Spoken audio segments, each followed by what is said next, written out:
حرص وہ ہے جس کی کوئی حد نہ ہو۔ حرص کا منہ اتنا بڑا ہوتا ہے کہ اسے صرف قبر کی مٹی ہی بھر سکتی ہے۔ ضرورت سے زیادہ کے حاصل کرنے کی کوشش اور جذبہ حرص کہلاتا ہے۔ یہ جذبہ بالعموم تین چیزوں میں دیکھنے میں آتا ہے: دولت میں، جاہ و منصب میں اور شہرت میں۔ دولت کی حرص انسان اگر ٹھنڈے دل سے سوچے تو اس بات کا سمجھنا کچھ مشکل نہیں کہ یہ دنیا ناپائیدار ہے۔ یہاں کی ہر چیز فانی ہے۔ یہاں کی ایک چیز بھی تو ایسی نہیں جو انسان کے پاس ہمیشہ باقی رہنے والی ہو۔ اب یہ کتنی حماقت ہے کہ انسان کسی ناپائیدار شخص کو، کسی ناپائیدار چیز کو، شے کو اپنا مقصود بنا لے اور اس کو حاصل کرنے کی جدوجہد میں لگ کر اپنی ابدی زندگی کو فراموش کر دے۔ ضرورت کے مطابق کسی چیز کا حاصل کرنا قابل مذمت نہیں بلکہ لائق ستائش۔ لائق ستائش اس لیے یہ نہ ہو تو انسان دوسروں کا محتاج اور دست نگر ہو جائے گا، لیکن حرص وہ ہے جس کی حد نہ ہو۔ اس وجہ سے کہا جاتا ہے کہ حرص کا منہ اتنا بڑا ہوتا ہے کہ اسے صرف قبر کی مٹی ہی بھر سکتی ہے۔ یہ ایک ایسی خطرناک بیماری ہے جو نفس انسانی کو ہر آرام اور راحت سے محروم کر دیتی ہے۔ جسم و اعصاب تھک کر چور ہو جاتے ہیں، لیکن پھر بھی حرص کا منہ کھلا رہتا ہے۔ اس بیماری سے بچنے کا واحد علاج یہ ہے کہ انسان واقعی ضرورتوں کی تکمیل پر اکتفا کرے اور اس سے زیادہ کا آرزومند اور اس کے لیے کوشاں نہ ہو۔ حرص کی وجہ سے انسان جائز و ناجائز میں فرق کرنا چھوڑ دیتا ہے اور حلال و حرام کی تمیز اس کے احساسات سے خارج ہو جاتی ہے۔ پھر یہ دوسرے لوگوں کی حق تلفی بھی ہے۔ آمدنی کے ذرائع اور وسائل ایک فرد کے ہاتھوں میں سمٹ آتے ہیں اور ان پر اجارہ داری قائم ہو جاتی ہے۔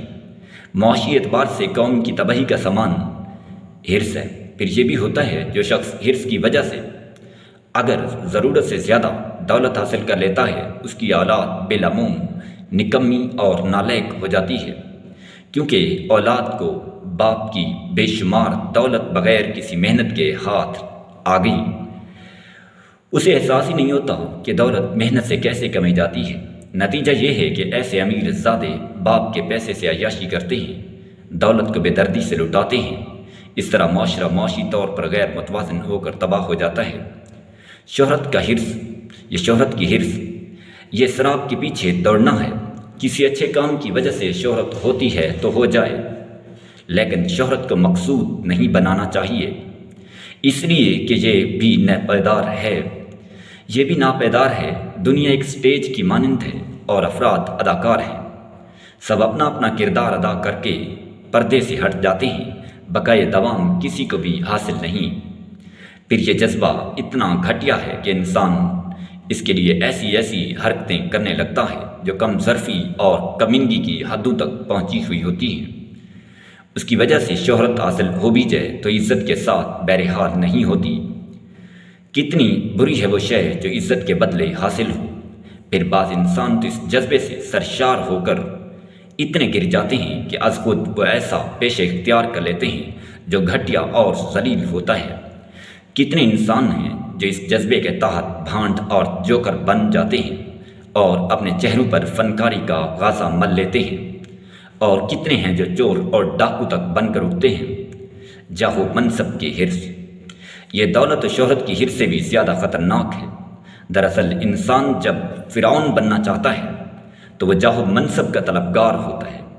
انسان میں جب حکم چلانے کا جذبہ ابھرتا ہے تو وہ جاہ و منصب کا آرزو مند ہوتا ہے۔ حکومت اور ریاست کی فرما روائی کا جذبہ بھی حرص منصب ہی کی ایک صورت ہے۔ اس کے لیے تاریخ میں انسان نے وہ سب کچھ کیا ہے جو شیطان سے بھی ممکن نہ ہوا۔ اس راہ میں کتنے انسان کا خون بہایا، کتنی عزتیں اس راہ میں روندی گئیں، کتنی آبادیاں ویران ہوئیں۔ اس جذبے کی انتہا یہ ہے کہ انسان جو الارض زمین کی بھوک میں مبتلا ہو کر قوموں کو نگل لیتا ہے، مگر پھر بھی اس کی بھوک ختم نہیں ہوتی۔ بالآخر خدا ہی اس کا مطمع نظر بن جاتی ہے کہ سارے انسان میرے بندے بن جائیں اور میں ان کا خدا ہو جاؤں۔ سوچنے کا مقام ہے کہ انسان کا یہ جذبہ کسی بھی حیثیت سے قابل تعریف ہے، اور کیا انسان اس کے لیے جو کچھ کرتا ہے انسانیت اس کی اجازت دیتی ہے؟ غرض حرص کی کوئی بھی صورت ہو، اسلام بہرحال اس کی اجازت نہیں دیتا، سوائے ایک صورت کے اور وہ ہے نیکی کی حرص۔